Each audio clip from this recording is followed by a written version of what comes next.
After Arnold lost his wife to cancer, he started dreaming of a mysterious woman. He painted her face everywhere, but didn't know where they had ever met. To his shock, he ran into her during a flight and had to introduce himself. They later discovered the surprising reason why he kept seeing her in his dreams. Before we continue, please take some time to subscribe to Dailydose, like and share this video with your friends. It might brighten their day and inspire them to do good. Also keep watching because an important lesson awaits at the end of the video. You've been painting this woman for months, right? Arnold's friend, Cass, asked him through the phone. Cass was going to house visit while Arnold traveled to Los Angeles to see his parents. He didn't want to leave his cat, Bob, alone, and his friend offered to stay over. It was the first time Cass had seen all of Arnold's new artwork, which was inspired by the face he saw in his dreams. "Yes, Cass, it's the woman I've been telling you about," he responded. "You still don't know where you know her from?" "You know, apparently the human brain can't make up new faces. I think I read that if you dream of someone you don't know, you have definitely seen them before," Cass continued. "Yeah, well, I still have no idea who she is," Arnold replied, pursing his lips. He was sitting at the airport terminal waiting for boarding time. "Listen, I have to go. We're starting to board. See you in a week, Cass." Arnold was sitting in his seat already with his headphones on and rummaging through his bag for his book when he heard a female voice. "Excuse me, please." He raised his head and started moving his body to let the woman through. But when she sat down, Arnold was shocked. "Ah, finally. I hate flying, but at least this airline has comfortable seats, right?" the woman said and smiled kindly at the stranger next to her. But that's when she noticed that Arnold was staring at her with wide eyes. "Is everything okay?" He shook his head and snapped out of it. "I'm sorry." "Wow. Yeah, these seats are great." He mumbled and stared straight ahead. It was her. It was the woman of his dreams. Literally. The woman, who he had never met before, was sitting right beside him. And Arnold felt guilty. His wife had only passed away from cancer 6 months ago, and he was noticing how beautiful this woman was.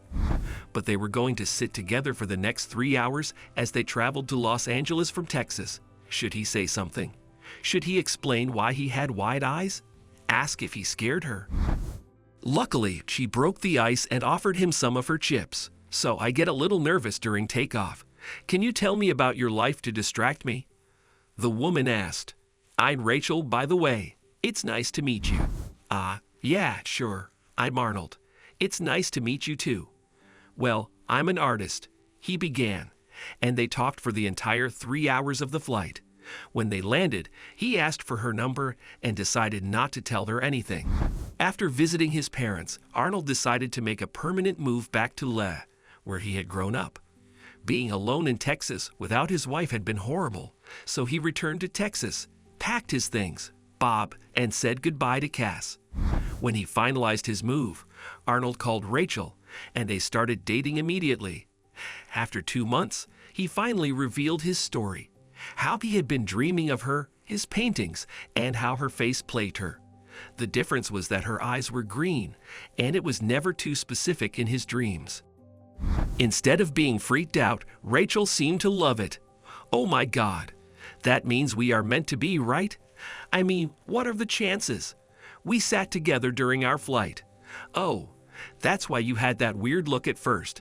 It's pretty cool," she told him cheerfully. Arnold showed her some of his paintings, including a few new ones he made after meeting her in real life. She loved them all. Rachel was a hopeless romantic, with an emphasis on the word hopeless. She was 35, only 5 years younger than Arnold, and had had a string of failed relationships. Her first long-term boyfriend didn't want to marry her. Another one got her pregnant and dumped her when she miscarried. And finally, the latest man discovered he was gay after months of being with her. Arnold was perfect. And if he dreamed of her, he had to be the one. Therefore, they dated seriously and decided to introduce each other to their parents after a few more months. "There's no time to waste, right?" she said.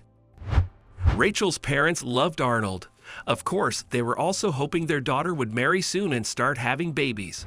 One day, her mother decided to bring out Rachel's old photo albums, and they were browsing through them after dinner.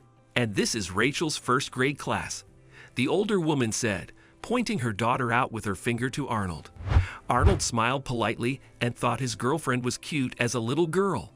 Then his eyes focused on the boy next to her in the picture, and suddenly he exclaimed, "Oh my God!" "What?"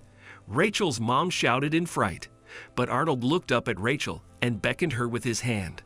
"Look, Rachel, this is the answer. It has to be," Arnold said as Rachel rushed over and looked at the picture. "That's me. Now I remember the day we took that picture. I hated wearing that bowtie, but my mom insisted." Rachel's eyes widened too. "Are you sure?